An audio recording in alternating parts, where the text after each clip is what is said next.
Salut à tous. Alors, petit retour sur ma journée à Zolder. Donc, j'ai roulé à Zolder jeudi passé. Donc, jeudi à Zolder parce que c'est le seul jour où on est OpenDB, donc on n'a pas de limite de bruit, on est sûr de ne pas être emmerdé. Les autres journées, c'est limité à 98 décibels, donc vraiment, c'est pas grand chose. Même ma tondeuse, elle fait plus. Donc, voilà, je ne prends que des jeudis. C'est un poil plus cher, mais bon, si on veut tourner plus de 2 tours, il n'y a pas d'autre choix de toute façon. Donc voilà, une journée en demi-teinte. Donc j'étais assez satisfait de la météo, donc déjà ça c'est top. Il faisait plein soleil, pas trop chaud, l'idéal pour rouler. Donc le bémol, bah, c'est que je me suis inscrit, on me demande mon temps autour, donc Zolder, je suis en 1,46, donc c'est censé être le groupe expert. Et là, on me met dans le groupe intermédiaire. Donc je savais déjà que ça allait merder ce truc.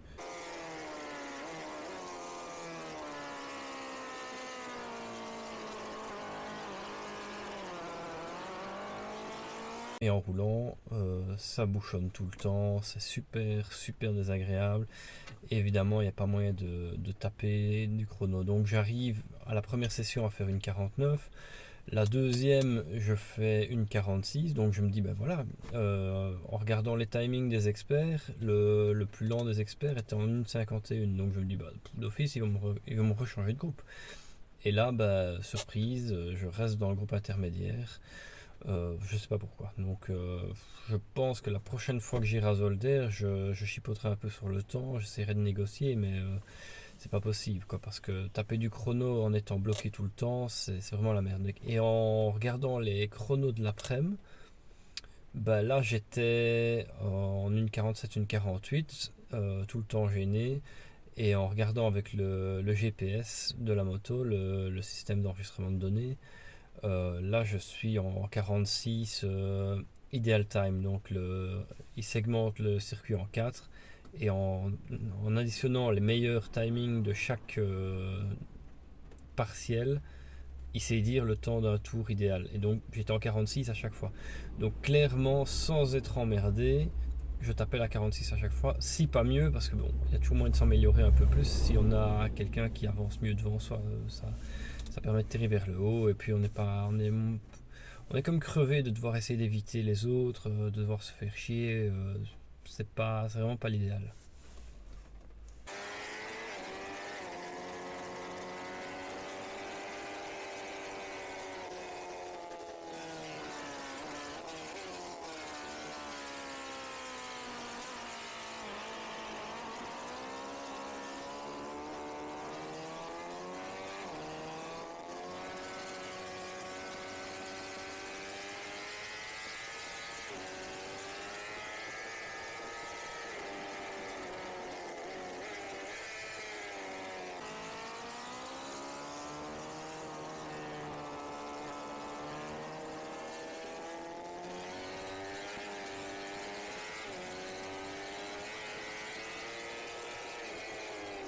Et alors l'autre point noir avec cette journée où il y avait beaucoup de monde qui bloquait, bah, c'est que fatalement, moi perso, je roule moins propre parce que j'essaye de passer des groupes, donc ils sont des fois un gars qui gêne et il y en a deux, trois derrière, et je me dis merde, je les prends au frein, voilà, et je fais des trucs que moi-même perso, je déteste qu'on me fasse, mais j'ai pas le choix, ils n'avancent vraiment pas, ça me les brise complètement.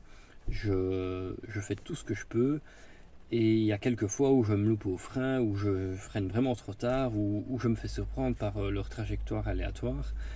Et, euh, et clairement, en plus du chrono qui n'est pas au top, ben, je fais peur à d'autres pilotes, ça me plaît pas. Et je prends des risques. Donc c'est vraiment dommage d'être dans ce groupe-là, quoi. Petite plus de la journée, il y avait Brian qui roulait, donc sa chaîne YouTube Cornichon. C'est quand même le mec qui est fort calé BM et système GPS embarqué.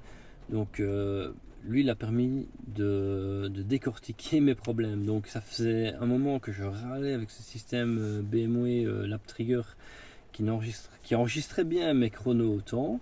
Donc mes temps autour, je les avais quand je tapais le truc sur le PC, j'avais mes chronos. Mais le problème, c'est que normalement, c'est censé s'afficher au tableau de bord. Et j'avais rien du tout. À chaque fois, il enregistrait des temps, mais je me dis, mais qu'est-ce qui me fout ce bazar? Donc finalement, il a regardé avec moi, et en fait, c'était moi qui étais très con. J'ai programmé dans la moto, donc on sait définir la durée de résolution. Et donc, je lui avais défini qu'il ne devait rien enregistrer en dessous de 2,59. Donc, en gros, si un tour ne faisait pas 2,59, il considérait que c'était pas un tour. Donc, mettez Zolder, si on fait plus de 3 minutes, c'est chaud boulette. Spa, éventuellement s'il pleut, mais sinon, 3 minutes, tu m'étonnes qu'il enregistrerait pas le machin. Donc, merci à lui de m'avoir dépatouillé ce bazar là. Maintenant, j'ai vraiment les timings qui s'affichent au tableau de bord. Et c'est génial, ça permet de voir que je roule pas bien. Je peux voir qu'il y a moyen de faire des trucs parce que voilà, des fois on a l'impression de bien rouler, puis on regarde le chrono en rentrant et on se dit ah mais merde en fait non j'ai pas fait assez bien. Ben là je le sais en live, ça c'est top. Merci à toi Brian. Donc voilà c'est tout pour Zolder pour l'instant. Évidemment j'ai des vidéos que du matin. La GoPro a encore foiré mais comme il faut. Donc j'ai craqué, j'ai racheté une caméra, pas un bazar de fou, c'est une caméra 70 balles. Donc je vous ferai le test de la caméra parce que bon, même ceux qui mettent des prix de malade pour des GoPro de marque GoPro, ils ont comme des couillonnades. Donc c'est autant essayer qu'un truc à 70 balles, j'ai envie de dire. Et donc ben, je vous donnerai mon ressenti de cette caméra à la prochaine session. Donc ça sera à Spa la prochaine, le 12, lundi 12. Donc Spa, puis après je retourne à Mété avec OM Racing. Et enfin je me refais encore un petit Zolder au mois d'août, ainsi qu'un Spa encore au mois d'août. Voilà, j'ai craqué, j'ai pris 2 Zolder, 2 Spa cette année. Alors n'hésitez pas à vous abonner à la chaîne, voilà, moi ça me ferait super plaisir parce que là vous n'êtes pas beaucoup les gars.